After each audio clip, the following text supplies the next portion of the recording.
पहला रिसर्च का इंटर्नशिप कैसे मिला? मैंने इन्हीं मेल लिखना शुरू करा लगता है। तो डायरेक्ट सीधे कोल्ड मेल। या एक डिज़ाइनर होने के तौर पे मुझे लगता है हुँ। कि हम ये करते नहीं है ज़्यादा। तो how did you pitch this product idea? उसके लिए क्या बनाया, क्या डॉक्यूमेंट किया? I can talk about a bit about my product यहाँ पे. It has been launched actually, featured in G20 and IITF Delhi. When we talk about perks of being a researcher, this comes with a lot of fame. तुमसे college के professors मिलेंगे, तुमसे organisation के लोग मिलेंगे, those who want to take the technology also, the product makers, the industrialists. Hello and welcome back to Kafal studio. जब हम design में करियर बनाने का सोचते हैं तो generally we think about ROI in terms of की कॉर्पोरेट सेक्टर या फिर स्टार्टअप्स में नौकरी कितने की लगती है। But do you know design researcher is also a domain और career opportunity as a designer. Today in this video we will explore this while I will talk to a very talented person, Shivangi Bansal. अब वैसे तो Shivangi was a student at काफल long time back, but Shivangi की research में career बनाने की journey from NIFT Gandhinagar to IIT Jodhpur is motivating and something you should definitely hear out. So, without wasting any time, let's get started. Hi Shivangi. Hello Arnav. तो हम लोग आज बात करने वाले हैं डिज़ाइन रिसर्च के ऊपर। सबसे पहले इससे पहले कि हम कुछ भी और जानें और इसके बारे में बात करें, मैं चाहता हूँ कि थोड़ा-सा तुम अपने एक्सपीरियंसेस के बारे में बताओ कि डिज़ाइन रिसर्च में कैसे आई, क्या हुआ? और जहाँ तक मेरे को याद है तो लास्ट टाइम हम लोग बहुत साल पहले एमडेस की प्रिपरेशन की बात कर रहे थे और वहाँ से ये रिसर्च का रास्ता कैसे खुला और कैसे इंटरेस्ट आया, इसके बारे में थोड़ा पहले हम लोग जानते हैं। सबसे पहले I would really want to thank you for inviting me here. मैं बहुत शुक्रगुज़ार हूँ to be part of Kafal community because ये एक बहुत सेफ स्पेस है। I have been part of it, हाँ, कुछ सालों पहले हुई। तो ये मैं कुछ स्पॉन्सर नहीं कर रही हूँ। Let me say then you will understand what I am trying to say. तो nothing is sponsored and I know it's I don't want to be sponsored. It is coming out because I feel it in my journey. मैं मिली तो आपको इसलिए थी कि I have to get into design college, but I realise that the space is very safe space जहाँ पे सिर्फ डिज़ाइन नहीं, कुछ नया करना चाहते हो अगर, तो तुम कर सकते हो क्योंकि सिर्फ एस्पिरेंट्स नहीं, in fact the mentors like you always want to do something always new. बढ़िया, बढ़िया। नहीं, मैं लेकिन पूछ रहा था आपके डिज़ाइन रिसर्च के करियर के बारे में, वहाँ कैसे गए? ओके, तो design research is something which is always existing, मुझे लगता है हर जगह। मुझे टेक्सटाइल्स में बहुत इंटरेस्ट है, मेरा बैकग्राउंड टेक्सटाइल डिज़ाइनिंग का है, निफ्ट गांधीनगर से। और मुझे टेक्सटाइल्स में बहुत इंटरेस्ट आया, तो किसी भी चीज़ में आपका बहुत इंटरेस्ट है, तो उसमें अगर आपको थोड़ा भी विजुअलाइज़ेशन है फ्यूचर को लेके, तो you can always go into it and that is research I feel. तो मुझे टेक्सटाइल्स में बहुत ज़्यादा इंटरेस्ट था हमेशा से, और मुझे नेचुरल फाइबर्स में और पढ़ना था, और वो कब रिसर्च में कन्वर्ट हो गया, that I want to tell you more. तो मेरे को ये बताओ कि एनआईडी में टेक्सटाइल डिज़ाइन में जाने की बजाय पहला रिसर्च का इंटर्नशिप कैसे मिला और उसके लिए क्या करना पड़ा? और अगर कोई और अगर जाना चाहता है तो उसके लिए क्या करना चाहिए? जब एनआईडी में टेक्सटाइल डिज़ाइन के लिए मैंने प्रिपेयर करना शुरू करा, तो मैंने एलुमनाइज़ के साथ बात करना शुरू करा, और उनसे बात करने में समझ में आया कि मैं तो कुछ नया करना चाहती हूँ टेक्सटाइल्स में, फाइबर्स के साथ प्ले करना चाहती हूँ, मटेरियल एक्सप्लोर करना चाहती हूँ, इंडिया की पहली नेचुरल फाइबर डिज़ाइनर बनना चाहती हूँ। लेकिन एनआईडी का करिकुलम इतना स्टैटिक होगा, तो मैं कैसे करूँगी जो मैं करना चाहती हूँ? और जहाँ तक कि जहाँ पे ग्रेजुएशन पहले ही टेक्सटाइल डिज़ाइन में कर लिया है, तो आई डोंट थिंक कि मास्टर्स में कुछ नया सीखने वाइज़ कुछ नया मिलेगा, अपार्ट फ्रॉम पीयर ग्रुप मिलेंगे, प्रोफेसर मिलेंगे, लेकिन करिकुलम में सीखने वाइज़ कुछ नया नहीं मिलेगा अगर आप बैचलर्स 4 साल करके आ रहे हो, वो भी निफ्ट से, हुँ, जिसका करिकुलम ऑलरेडी अच्छा है हुँ। कंपैरेटिवली, है ना? जी, बिल्कुल। हुँ। अगेन तो जब मुझे चीज़ रियलाइज़ हो गई कि इतना स्टैटिक होगा, तो एनीवेज़ मुझे उस साल एडमिशन नहीं मिला था, और दिमाग में ये बात भी थी कि पेपर पे तो पूरा दिया जो मैं सोचती हूँ, जो मैं चाहती हूँ, फिर भी नहीं हुआ, तो मेरा माइंडसेट यहाँ बिलॉन्ग नहीं करता। ये मेरे दिमाग में आ गया था कहीं न कहीं। बट मुझे मेरी डायरेक्शन मिल गई during the preparation. So preparation is always important for us to understand कि हम जाना कहाँ चाहते हैं। तुम्हें एडमिशन लेना है कहीं, नहीं लेना, बट टू अंडरस्टैंड कि हमें जाना कहाँ है, preparation for anything is good. During the preparation ही मुझे समझ आया था कि मैं नेचुरल फाइबर्स के संग काम करना चाहती हूँ। तो डायरेक्शन बहुत था मेरे लिए जानना। नाउ आई स्टार्टेड अप्रोचिंग कि इंडिया में नेचुरल फाइबर्स को लेके कुछ काम हो रहा है कि नहीं? और अगर हो रहा है तो इसमें डिज़ाइनर्स क्या कर रहे हैं? And then I came to know about natural boards of India, natural fibre boards of India, जैसे कॉटन बोर्ड है, जूट बोर्ड है, बनाना आईसीएआर बनाना बोर्ड है, कॉयर बोर्ड है। So these are the boards which are dedicated towards the natural fibres, और ये तो ऐसे natural fibres हैं जो हम जानते हैं। There are abundant of more. तो मैंने इन्हीं मेल लिखना शुरू करा कि मैं डिज़ाइनर हूँ और मुझे लगता है। तो डायरेक्ट सीधे cold mail. Once you understand where you want to go, you should not stop at all, I feel. तो मैंने उन्हें मेल लिखा कि मैं डिजाइनर हूँ, textile designer and all those things, and मुझे लगता है आपको मेरी ज़रूरत है, in short. Hmm. And then they called me कि ओके कम सी, और मैं जाके देखा। तो सारी जगह से कॉल आया, जहां जहां भी आपने मेल किया सब जगह से आपको रिप्लाई आया? नहीं, सब जगह से कॉल नहीं आया। मुझे कॉयर बोर्ड से मेल आया रिवर्ट में। जूट बोर्ड बात ही करता रह गया पता नहीं किससे। तो मुझे यहाँ पे मुझे लगता है कि अगर बोर्ड्स एक्टिव हैं बच्चों के मेल को लेके, कम्युनिकेशन को लेके, तो बहुत फ़ायदा मिल सकता है। सो मुझे कॉयर बोर्ड से रिवर्ट आया कि yes you can come and see what we do and you can contribute to whatever you feel like, and I went to Kerala.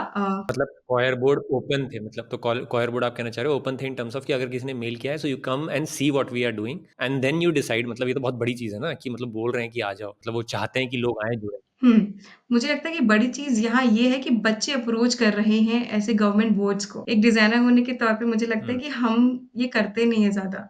उनके लिए ये बड़ी बात थी कि हम्म। डिज़ाइनर हमें कॉन्टैक्ट कर रहा है, तो वहाँ जाके मुझे ये समझ हम्म। आया। Anyways, hmm. तो मैं वहाँ गई for 3 months to understand. So when you are interested in a material, live with the material, and ये एक हम्म। कॉन्सेप्ट है ज तो इसका मतलब, इससे पहले हम आगे बढ़े, मैं इस पे यहाँ पर एक पॉइंट और करना चाहता हूँ। तो मतलब तुम्हारे पास एक अपॉर्चुनिटी आई, वो कॉयर बोर्ड सिर्फ अभी ये बुला रहा है, तुमने मेल किया कोल्ड मेल और उन्होंने बोल रहे हैं कि आओ आके देखो, हुँ, और तुमने बोरे बिस्तर उठाया और चल दी कि चलो हम कॉयर बोर्ड देख कर आते हैं कि क्या होता है केरला, है ना? और घर कहाँ है तुम्हारा? हुँ, रहते कहाँ थे तब इस वक्त? कानपुर, यूपी। कानपुर से सीधे केरला, ठीक है ना? बढ़िया, मतलब सही है। फिर? तो I mean it's a beautiful place to go also, तो व्हाई टू मिस इट। तो वहाँ जाने के बाद I started exploring the material. उसमें ऑलरेडी एग्जिस्टिंग टेक्नोलॉजी क्या चल रही हैं, क्या बनता है। एज अ डिजाइनर हमें पता है कि हमें जानना बहुत जरूरी है बैकग्राउंड। नाउ अगर तुम्हें डिजाइन हम्म। रिसर्चर बनना है तो you need to understand what are the existing product research and technology in that field so that you can contribute more to it. तो ये मेरी जर्नी स्टार्ट हुई वहाँ पे जाके। लकी मैं थी कि वो रिसर्च सेंटर ही था, और 3 महीने बाद I came with a product idea for them, और ये बहुत कठिन नहीं है। तो ये बहुत कठिन इसलिए भी नहीं है मुझे लगता है, because you have done your bachelors in design, तो कहीं ना कहीं ये पता है कि प्रोडक्ट आइडिया या प्रोडक्ट को बनाने का जो पूरा प्रोसेस होता है वो क्या होता है ना? तो लेकिन मैं चाहूंगा कि यहाँ पे थोड़ा सा ब्रीफली अगर बताओगे कि जैसे आपने बोला कि I came up with a product idea, तो how did you pitch this product idea? उसके लिए क्या बनाया, क्या डॉक्यूमेंट किया, अगर है ना, तो वो चीज़ अगर हम बता पाएंगे तो।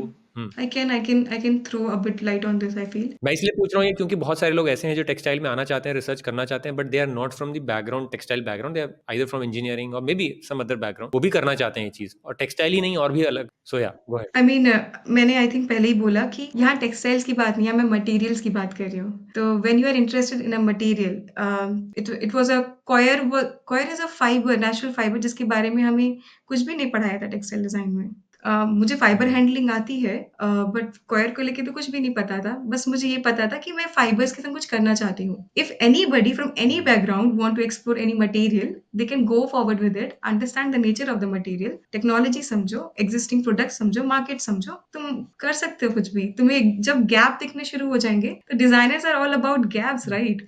We connect the dots and fill hmm. The gaps. तो तुम अपने आप उसमें काम करना शुरू कर दोगे, you will start. So researcher की एक बात और होती है, कोई भी रिसर्चर हो, डिजाइन का हो या टेक्नोलॉजी पार्ट का हो, we all need to understand everything around that material. तो I hmm. Started understanding coir. तो फनी इंसिडेंट इतना ही था कि मुझे दिखाया। I can talk about the a bit about my product. यहाँ पे it has been launched actually. Hmm. तो एक जैकेट दिखाई गई मुझे कॉयर की, थर्मल जैकेट, कि ये देखो कॉयर की थर्मल जैकेट है शिवांगी, ये पूरी बायोडिग्रेडेबल है। पर उस जैकेट पे लगे थे प्लास्टिक के बटन। तो मैंने कहा कहाँ से है, मैं मन हम्म। में सोचा, कुछ बोला नहीं उन्हें। मैंने कहा कहाँ से बायोडिग्रेडेबल है। Hmm. And then I realise why don't we move with this idea to make biodegradable buttons of coir. And then I started हम्म।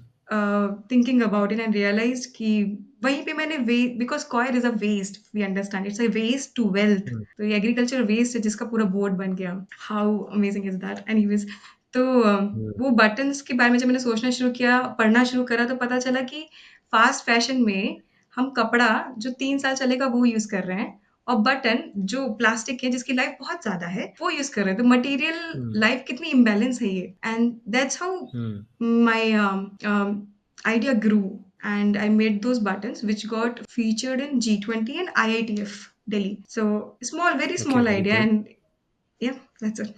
तो पूरा रिसर्च जो था क्वायर बोर्ड में वो ये बटन कोड बेसिकली कि हम प्लास्टिक से हट करके दूसरे मटेरियल की तरफ जाएं। अभी मटेरियल की तरफ बात नहीं कर रहा हूँ, लेकिन हाँ ये पूरा हुआ और इसमें ही क्योंकि मटेरियल के साथ रहे, उस जगह पे टाइम स्पेंड किया। तो बेसिकली रिसर्चर को ये करना भी होता है, टाइम स्पेंड करना होता है, कुछ दिनों में ही रिसर्च नहीं करी जा सकती है ना। तो वहां से आपको ये समझ में आया कि भाई दिस इज अ प्रोफेशन, मेरे को इसको परस्यू करने का सोचना चाहिए। क्या इस वक्त ये समझ में आ चुका था कि क्या करियर मेरे को परस्यू करना है या अभी भी नहीं? आ गया इस था दौरान मुझे, क्वायर बोर्ड के साथ हाँ, काम इतना करते समझ आ गया हुए? था मुझे कि मुझे डिज़ाइन रिसर्च को परस्यू करना है, क्योंकि जो एग्ज़िस्टिंग नहीं है और जिसे मैं एग्ज़िस्टिंग बना सकती हूँ मैं, this is must one of the most cool job I feel. और उस दौरान ये भी एक और चीज़ है कि ये पेड स्टाइपेंड थी। मतलब यस, जब वहाँ काम कर रहे थे तो इंटर्नशिप वाज़ पेड, मतलब स्टाइपेंड मिलती थी, ऑफ़ कोर्स। है ना? और ऐसा भी नहीं होता कि रिसर्चर का काम में फ्री में करवाते हैं और उसमें कोई पैसे नहीं देते हैं, है कि नहीं? No, no, not at all, not at all. And it was standard to what ये, और जहाँ तक है तो पेमेंट भी ऐसी थी कि स्टैंडर्ड जो भी एक डिज़ाइनर ग्रेजुएट होके निकल रहा है, हुँ। उसके पेमेंट के हिसाब से ही, है ना? बहुत ज़्यादा नहीं, बहुत कम नहीं। So when we talk about perks of being a researcher, I would want to add one thing here more. तुम्हें सिर्फ इन मनी टर्म्स पैसे नहीं मिलते हैं, तुम्हें फैसिलिटीज मिलती है। You get the facilities of using new technologies. उसके अलावा you meet right. More researchers, because India में लेट्स फेस इट ज़्यादा रिसर्च नहीं, रिसर्च का I would frame it again, India में ज़्यादा ट्रेंड नहीं है रिसर्च रिसर्च का ट्रेंड नहीं है। तो का। कम्युनिटी या छोटी है, जैसे ट्रैवलर कम्युनिटी छोटी है अभी इंडिया में, ग्रो हो रही है, ऐसे रिसर्चर्स की कम्युनिटी ज़्यादा बड़ी नहीं है इंडिया में। और तुम बहुत और रिसर्चर से मिलते हो, तुम उनका पर्सपेक्टिव समझते हो, ये पर्क्स हैं बीइंग इन रिसर्च। और तुम गवर्नमेंट हुँ, ऑफ इंडिया के बहुत क्लोज आ जाते हो, क्योंकि तुम मोस्टली हुँ। मैं गवर्नमेंट के लिए रिसर्च कर रही थी, तो मैं बहुत अंदर तक जा पाई सिस्टम के। तो मुझे लगता है कि एक चीज़ और मैं यहाँ पे ऐड करूँगा, मेरे को बताना कि मैं सही बोल रहा हूँ या गलत बोल रहा हूँ। तो बिकॉज़ क्वायर बोर्ड के काम का तुम्हारा अलग-अलग जगह पे उसका एग्ज़िबिट हुआ वो काम, है ना? लोगों को पता चलना शुरू हुआ, तो यहाँ से भी तो तुम्हारी नेटवर्किंग बढ़ी होगी। People must have started contacting you कि भाई ये है एक जिसने ऐसा-ऐसा काम किया है। ऐसा तो होने लगा कि नहीं हुआ? ऑफ कोर्स, उसके बारे में थोड़ा बताओ कि क्या ये भी तो मतलब ये एक ऐड ही कर रहा है ना ऑफ अपने करियर कोर्स, में कहीं न कहीं, ऑफ कोर्स। कि हमने एक बार काम कर दिया है तो अब basically you don't have to start from scratch. एक प्रोडक्ट एक बार बनाया तो डेफिनिटली लोगों को पता है कि पोटेंशियल है रिसर्च करने का, right? That is very true. When we talk about networking, तो yes, you cannot forget the very first thing I said in the starting कि ये एक नई चीज़ है। तुम कुछ नया करते हो तो you attract a lot of people, lot of audience. तो exhibit करोगे, पेपर लिखते हैं, अ, तुम्हारा नाम होता है एक प्रोडक्ट पे, you are making something which is not existing in the world. So of course understand कि you this come with lot of fame if you are really towards your research and it is coming positive, so it comes with lot of fame. तुमसे college के professors मिलेंगे, तुमसे organisation के लोग मिलेंगे। तो this happened with me also कि I met professors from other research colleges, I met people from other industries, those who want to take the technology also, the product makers, the industrialists. So this also happened with me. So I there's a place called Tripura इन कोयम्बतूर, कोयम्बतूर के पास एक जगह है, तमिलनाडु में है। वहाँ के लोगों ने मुझे बहुत कॉन्टैक्ट किया था, क्योंकि त्रिपुर में निटिंग इंडस्ट्री है इंडिया की सबसे बड़ी, और वहाँ पे टी-शर्ट्स बनती हैं। तो ओके। वहाँ फास्ट अगेन, तो मैंने प्रोडक्ट जिसके लिए बनाया था, मुझे अपने आप मेरे बायर्स मिल रहे थे। देख वो अप्रोचिंग मी कि हुँ। हम टी-शर्ट्स बनाते हैं, हमें ये बटन चाहिए, कब मिलेगी technology? So that's how it keep growing. और फिर आईआईटी जोधपुर कैसे पहुँचे? Okay, so I how IIT Jodhpur happened was one of the professor in the institute recognized my work. पहला ये हुआ। हुँ, और दूसरा, I wanted to pursue masters now. Masters में क्यों परस्यू करना हुँ, चाहती थी? क्योंकि during the process of coir board I realised कि विजन है, कैपेबिलिटी है, पैशन है, लेकिन रिसर्च क्यों नहीं कर रही ढंग से? I am not able to research hmm, properly, क्योंकि these buttons are still hmm, in the making phase only. Testing नहीं हुई, सही हुँ, इक्विपमेंट्स यूज़ नहीं हो रहे, और टेक्नोलॉजी बना सकती हूँ मैं इसको लेके, लोगों तक पहुँचाना है, स्कीम्स कैसे बनेगी? Now I was more into system design thinking कि प्रोडक्ट को सिस्टम में हुँ, कैसे घुसाना है। प्रोडक्ट बनाना ही सब कुछ नहीं होता। हुँ, हुँ, तो वहाँ मुझे समझ में आया कि मुझे और पढ़ना है, लेकिन मुझे डिज़ाइन नहीं पढ़ना हुँ, है, मुझे रिसर्च पढ़ना है। हुँ, सो ये दिमाग में आ चुका क्योंकि था। डिज़ाइन में तो ग्रेजुएशन कर ही ली है। हुँ, वो भी था। तो जब हुँ, काम रिकॉग्नाइज़्ड हुआ, तो एक गाइड मिला जो ऑलरेडी फाइबर्स के संग काम कर रहे हैं, and hmm, I applied for MS bye research in IIT Jodhpur. The department I am right now is Center for Emerging Technologies and Sustainable Development. So this center Okay. works with the sustainability part of product and system. तो I gave the paper. So इसकी eligibility ये थी कि आपको एक SOP लिखना होगा, Statement of Purpose. Okay. Now when you want to get into MS by Research in IIT, आपको बहुत क्लियर होना चाहिए कि आपको किस में रिसर्च करनी है। अब आपको बहुत क्लियर होना चाहिए। They want to hear you एक इंटरव्यू होगा। They want to hear from you कि किस में रिसर्च करनी है, क्यों रिसर्च करनी है, आईआईटी को क्या दोगे? आईआईटी तुम पे बहुत खर्चा करेगा, तुम्हें सब कुछ देगा, प्रोफेसर्स देगा, अपनी नेटवर्क देगा। तुम क्या दे रहे हो आईआईटी को? आईआईटी को सिर्फ एक विजन चाहिए, एक आइडिया चाहिए। They will make you grow in it. So they एक एलिजिबिलिटी और थी, टेक्निकल बैकग्राउंड होना चाहिए। And thanks to NIFT here कि मैंने टेक्सटाइल टेक्नोलॉजी पढ़ा है। So you should have technical aspect a bit when you come into technology colleges. Okay, थोड़ा सा मेरे को यहाँ पर इस पॉइंट पे MS बाय रिसर्च जो आईआईटी जोधपुर करवा रहा है, इसके बारे में भी थोड़ा सा इन्फॉर्मेशन दोगे तो सबको पता चलेगा कि होता क्या है और क्या कर सकते हैं इसमें। MS by Research is a not a very new program in other IITs, पर ये IIT जोधपुर में थोड़ा नया प्रोग्राम है। अच्छा, हर आईआईटी में है ये? Not every IIT give this, but for example IIT Bombay has MS by Research जो legit 30 years से चल रहा है। बहुत अच्छा प्रोग्राम है ये। When we talk about budding IITs, यहाँ पे धीरे धीरे खुल रहा है। तो अब सारे IITs क्यों MS by Research खोल रहे हैं? ये भी एक क्वेश्चन है कि research is being recognised in all the areas. हम अभी डिजाइन की बात कर रहे हैं because we have a common background of design to talk about, but every aspect of whatever is existing needs research। और IIT भी समझ रहा है, इसलिए हर डिपार्टमेंट में खुल रहा है MS by Research। MS by Research is a masters degree, जहाँ पे ये खोला ही इसलिए गया था कि उन्हें दिख रहा था कि देरा बच्चे हैं बीटेक में, बहुत पोटेंशियल है, डिजाइन करना चाहते हैं, आई मीन रिसर्च करना चाहते हैं, तो लेकिन पीएचडी के लिए थोड़े से डाइसी हैं।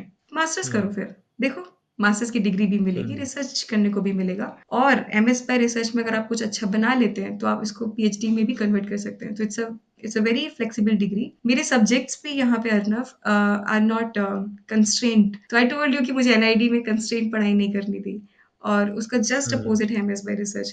You choose your elective from any department which is offered in IIT. तो बेसिकली जो आपके रिसर्च को सपोर्ट कर रहे हैं, जो भी सब्जेक्ट्स है ना, डायरेक्टली इनडायरेक्टली आप उन सब्जेक्ट्स को अपना पार्ट बना सकते हो। Exactly, is it? That's why they ask in your SOP कि तुम करना क्या चाहते हो, क्योंकि करना तो तुम्हें ही है यहाँ आके। और they will keep guiding you in between कि ये सब्जेक्ट तुम्हें मदद करेगा। Like for example right now I am studying solid waste management.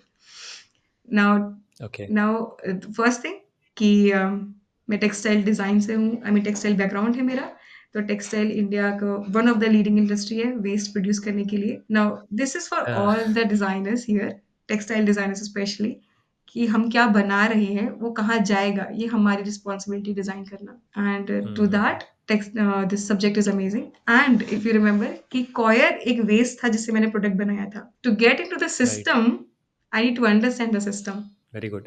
अच्छा, तो अब मेरे को ये बताओ, अगर ये तो बहुत बढ़िया इन्फॉर्मेशन दे दी मैं, डेफिनेटली सब लोगों को ये MS बाय रिसर्च अब इसके बाद लोग काफ़ी ढूंढेंगे, जो लोग खास करके रिसर्च में इंटरेस्टेड हैं, होते हैं लोग, पता नहीं कितने लोग, लेकिन होते हैं फिर भी कुछ लोग, तो मेरे को हर साल मिलते हैं।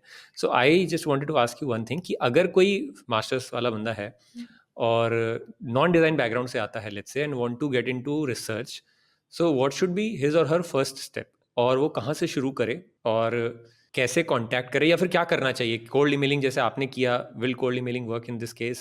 वो करना चाहिए? मैं बस वो जानना चाहता हूँ, शुरुआत कहाँ से करें वो बता दो एक बार, स्टेप्स, अगर जो तुम्हें लगता है अपने एक्सपीरियंस के हिसाब से। मैं ये नहीं कह रहा हूँ कि तुम कोई चैंपियन PhD होल्डर हो गए and you know everything, but because you have been through this journey just recently, अभी ही किया ही है उस चीज़ को, है ना, क्रैक, तो उसके पॉइंट ऑफ व्यू से मैं पूछना चाहता हूँ कि तुम्हें क्या लगता है? सबसे पहले जो मुझे बहुत इंपॉर्टेंट लगता है वो है कि तुम समझो कि तुम किस फील्ड में रिसर्च करना चाहते हो। Once you recognise the field everything becomes very simple because thanks to internet we have everything provided here. तो ये कैसे पता चले कि मुझे किस फील्ड में रिसर्च करना है? इस चीज़ को एक्सप्लोर करने का क्या तरीका हो सकता है? Bachelors, never ever take your bachelors lightly. मुझे वो बच्चे बिल्कुल नहीं पसंद है ना जो ये बोलते हैं हम तो डिजाइन बैकग्राउंड से नहीं है, हम डिजाइनर कैसे बनेंगे। अरे तुमने हमसे ज्यादा पढ़ा है क्योंकि तुमने दूसरी फील्ड पढ़ी है, हम डिजाइनर्स बनने के बाद दूसरी फील्ड पढ़ते हैं। तो बैचलर्स को अपने नजरअंदाज मत करो, बिल्कुल नहीं। तुमने 4 साल जिस चीज में दे दिया, you can not just throw it away, you have to मतलब ऐड ओवर इट, बेसिकली उसी पे चीज़ों को ऐड करते जाना है ना? That is a good point. तो मतलब अगर पहला step would be hmm. Bachelors जो किया है उसी में कहीं-कहीं कुछ ढूँढने की कोशिश करो and try to integrate design with it maybe somewhere, is it? That's what you are saying? Very true. Once you understand कि तुम्हारा टॉपिक कौन-सा तुम्हें पसंद था, तुम्हें क्या पढ़ना पसंद था। अगर तुम्हें ह्यूमन फैक्टर्स भी पसंद थे पढ़ना, तो उसमें भी रिसर्च होती है और तुम्हें लगता है कि you can contribute more in this subject. You have still more ideas on this subject and you want to take all of it and come with new version और make something new out of it. तो once you are done with this part कि हाँ, मुझे ये लगता है कि इसमें मैं कुछ कर सकता हूँ या कर सकती हूँ। आप रिसर्च तब भी कर सकते हो अगर आप एक बिज़नेस मॉडल खड़ा करना चाहते हो। ये भी एक बहुत बड़ा एस्पेक्ट है हुँ। डिज़ाइन रिसर्चर बनने का। आई मीन वाह! ये बहुत बढ़िया पॉइंट हुआ। तो मतलब tomorrow if you want to become an entrepreneur design में ही या फिर अपना कोई बिज़नेस करना चाहते हो, for that also research can play a very important role. Very good. तो इस पॉइंट ऑफ व्यू से भी कोई सोच नहीं रहा है। मतलब लोग सोचते हैं कि मैं थोड़े दिन इंडस्ट्री का एक्सपीरियंस ले लूँ, then I will start my something of my own. या but research can give you an edge, जैसा बोला अभी आप लोग शुरू में जब बात करते थे इस पॉडकास्ट को शुरू होने से पहले, कि टेक्नोलॉजी जब आप रिसर्च में जाते हो so you can work on a technology which will give you basically एक एज मार्केट में, है ना? डेफिनिटली। आई मीन हमेशा just an idea doesn't work every time. सही है। फिर इसके बाद क्या करना चाहिए? तो एक बार ये डिसाइड हो गया कि मेरे को कौन से डायरेक्शन, कौन से थीम इस पे रिसर्च करना है। Hmm. What is the next step? So when you understand कि तुम्हें किस में काम करना है, देन स्टार्ट सीइंग कि इसमें काम हुआ कितना है रिसर्च में, कैसा काम हो रहा है हुँ, हुँ, उसमें हुँ। रिसर्च में, क्या लोग कर भी रहे हैं कुछ इसमें? और ये कैसे पता चलेगा? इंटरनेट स्टार्ट सीइंग हुँ, हुँ, हुँ। क्योंकि जब तुम ज़्यादा पढ़ते हो, तुम खुद नैरो डाउन कर रहे हो उस बड़े से टॉपिक में कि तुम करना क्या चाहते हो। कहीं पे रिसर्च हो गई है, हुँ। इसमें ऐड ऑन कर सकते हो, आगे बढ़ो, नहीं कर सकते और देखो। तो जनरली इस केस में ना एक रिसोर्सेज की भी बहुत कमी रहती है। फॉर एग्जांपल कि कहाँ से चीज़ें मिलेंगी, फॉर एग्जांपल कि इस टॉपिक पे कितना रिसर्च हो गया है, कोई पर्टिकुलर वेबसाइट है ऐसा, हुँ। या फिर क्या किसी कॉलेज की वेबसाइट पे जा करके उन टॉपिक पे रिसर्च जो हुए हुए हैं उनके बारे में जान सकते हैं, कैसे पता चलेगा? डिज़ाइन का एग्ज़ाम्पल देके बता सकती हूँ। जैसे अगर मुझे फाइबर पे काम करना है, फाइबर के बारे में पढ़ना है, तो मैं फॉरेन यूनिवर्सिटीज़ जो उस कोर्स से रिलेटेड कुछ पढ़ाती है या इंडियन हुँ, यूनिवर्सिटीज़ हुँ। जो उस कोर्स से लेके कुछ पढ़ाती है, उन्हें ओपन करूँगी, उनका स्ट्रक्चर देखूँगी, उनके रिसर्च पेपर देखूँगी कि वो क्या कर रहे हैं, ऑनगोइंग हुँ। करंट में क्या चल रहा है, वो जानना बहुत ज़रूरी है। मैं हुँ, हुँ, नेचुरल फाइबर डिज़ाइनिंग का हुँ। कोर्स देख रही थी, बहुत साल 2 हुँ, साल हुँ। मैंने देखा, मुझे कुछ भी नहीं मिला, हुँ, कोई पढ़ाता ही नहीं है ये। हुँ, देन मेरे लिए हुँ, ये ऑप्शन कट हो गया था। लेकिन स्टिल देयर आर पीपल हुँ, जो अलग-अलग चीज़ों पे देख सकते हैं कि इसमें क्या हो रहा है। हुँ। Understand that. और अगर तुम्हें बच्चे मिल जाते हैं कॉन्टैक्ट राइट, करने के लिए, तुम्हें लगता है कि कोई है जो इस पे ऑलरेडी कुछ कर रहा है लिंक्डइन पे, अदर प्लेसेस पे, just write hmm, a mail to them, write a message to them. Right. ज़्यादा से ज़्यादा क्या होगा, रिजेक्ट होगा, नहीं आएगा मैसेज। और प्रोफ़ेसर को कब मेल करना चाहिए? प्रोफ़ेसर को, मुझे लगता है प्रोफ़ेसर को तुम्हें तब मेल करना चाहिए जब तुम्हें थोड़ा समझ आ जाए कि तुम्हें करना किसमें है और क्या करना है। बिकॉज़ कोई तुम्हारे लिए हुँ, जॉट डाउन करके नहीं देगा कि तुम इस पे रिसर्च करो करेक्ट। और तुम ये पूछ भी नहीं हुँ, सकते क्योंकि तुम बहुत लेस इन्फॉर्म्ड दिखोगे। First first get hmm, yourself informed कि तुम करना क्या चाह रहे हो, किसमें करना चाह हुँ, रहे हो एंड इंडस्ट्रीज़। हुँ, ऐसी डिज़ाइन हुँ, इंडस्ट्रीज़ हैं, अदर हुँ, इवॉल्विंग टेक्नोलॉजीज़ हैं, be updated with the technologies of hmm, the same field. अगर उसमें टेक्नोलॉजी आ रही है, हुँ। गवर्नमेंट स्कीम्स आ रही हैं, कोई कुछ कर रहा है उसमें, keep updating yourself with that, तो यू विल गेट इट। नहीं, सही है। तो अब मैं एक लास्ट क्वेश्चन और ये पूछना चाहता हूँ कि मेरे को ये बताओ कि फ्यूचर क्या है? As a design researcher career aspects के बारे में थोड़ा-सा बता दो कि क्योंकि अब तो तुम इस करियर में हो तो तुम्हें पता है कि आगे और क्या-क्या कर सकते हैं। हुँ। तो फ्यूचर एस्पेक्ट्स क्या हैं? एज़ अगर कोई डिज़ाइन रिसर्चर आज के टाइम में बनने की सोच रहा है, तो वो क्या देख रहा है कि स्टेबल करियर है, नहीं है? अपार्ट फ्रॉम मतलब कि क्या एकेडमिक्स में ही घुसना होता है हमेशा? क्या कॉर्पोरेट में भी जॉब्स होते हैं एज़ अ रिसर्चर, या फिर कुछ ऐसा बताओ? As a researcher, of course, academics is always open for you. But when we talk about industries, so there is a massive, I feel, opportunities here. क्योंकि किसी भी इंडस्ट्री में, किसी भी प्राइवेट सेक्टर में, पब्लिक सेक्टर में research बंद नहीं होगी. We are keep evolving. Correct. जो खास करके बड़ी ऑर्गेनाइजेशन है वो अपनी R&D कभी बंद करती नहीं है। Otherwise they will not be able to be ahead in the market. तो डेफिनेटली वो चाहते हैं। जैसे अभी इंडस्ट्री डे हुआ था. It's a small thing happens in IIT. There were hmm, big industries which came here like L&T, Tata, and other hmm, people came here. So they were like big industries जो आए थे, and there were panels of their researchers. They were sitting with us so that they wanted to fill the bridge between the budding researchers and established researchers, वो ये बताना चाहते थे कि industry को क्या ज़रूरत है, so that we can start thinking on it. So basically उन्हें चाहिए है researchers, and they are saying कि अपना माइंडसेट थोड़ा चेंज करो, हमें ऐसे चाहिए या हमें इस पे रिसर्च चाहिए। We kept on talking about sustainability, clean energy, water resources कैसे हम यूज़ कर रहे हैं, आप इसमें कुछ सोच सकते हैं कि नहीं, हमें यहाँ दिक्कत आ रही है। So it was very interactive to understand first of all, and I realise कि इंडस्ट्रीज़ में कितनी माँग है इसकी। अगर आपको, हमने डिस्कस किया, अगर आपको खुद का बिज़नेस खड़ा करना है, तो भी डिज़ाइन रिसर्च और कोई भी रिसर्च आपके लिए एक अच्छा बिज़नेस मॉडल क्रिएट कर सकती है, because you are making a business model with the research properly. Right, या बिल्कुल सही बात है। तो इसका मतलब ये हुआ कि जो रिसर्च में घुसना चाहते हैं, जो लोग जाना चाहते हैं, ऐसा परस्यू करना चाहते हैं, तो प्राइवेट सेक्टर मतलब कि कॉर्पोरेट वाली करियर हायरार्की भी खुली हुई है, एकेडमिक वाली तो खुली हुई है। तो वो दोनों खुला हुआ है। जैसे कि आप जब मास्टर्स करने जाते हो तो आप पीएचडी भी कर सकते हो बाद में, या फिर आप जॉब के लिए भी जा सकते हो। तो वो दोनों चीज़ रिसर्च के साथ भी पॉसिबल है। इनफैक्ट रिसर्च के साथ वो, और मेरे को लगता है कि वो करियर मोड बन जाता है कि you can, if you are a trained researcher, तो वो एक आपका सॉलिड फाउंडेशन बनाता है, जो कि करियर को हिलाना इतना आसान नहीं है, क्योंकि नॉर्मल कॉर्पोरेट के लिए, जॉब के लिए तो सब लोग मास्टर्स करके जा ही रहे हैं। ऐसा मुझे लगता है, मैं गलत भी हो सकता, but this is what I feel. So thank you Shivangi for all the information. You welcome, you बहुत ही वेलकम। बढ़िया, क्रिस्प और सही तरीके से चीज़ों को समझा दिया। सो या, धन्यवाद।